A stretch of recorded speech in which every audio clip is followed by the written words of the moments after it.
Welcome to NS TV. నేను రాజీవ్. ముందుగా headlines చూద్దాం.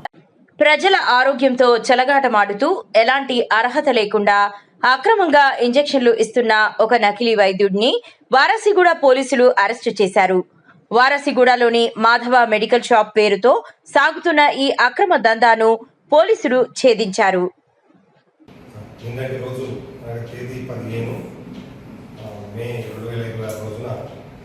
రాత్రి సుమారు 9 గంటల సమయంలో మన మాధవ మెడికల్ షాప్ అని వారసిగూడ ఏరియాలో మాధవ్ అనే వ్యక్తి ఆ మెడికల్ షాప్లో వితౌట్ డాక్టర్ ప్రిస్క్రిప్షన్ మెడిసిన్స్ ఇస్తున్నాడని మరియు అతనే ఇంజెక్షన్స్ పేషెంట్స్కి ఇస్తున్నాడనే సమాచారంతో మా టీం వాళ్ళు డెకాయ్ ఆపరేషన్ నిర్వహించి ఆ వ్యక్తిని అదుపులోకి తీసుకోవడం జరిగింది.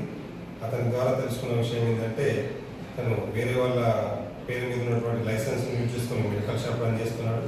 మరియు ఈ నీడీ పేషెంట్స్ ఎవరైతే అమాయకమైన పేషెంట్స్ ఉంటారో వాళ్ళకి డాక్టర్ ప్రిస్క్రిప్షన్ లేకపోయినా వాళ్ళకు మెడిసిన్స్ ఇవ్వడం, తర్వాత వితౌట్ ప్రిస్క్రిప్షన్ ఇంజెక్షన్స్ కూడా అయితేనే ఇవ్వడం చేస్తున్నాడని చెప్పడం జరిగింది. దాని ప్రకారం కేసు రిజిస్టర్ చేసి దర్యాప్తు చేస్తున్నాము.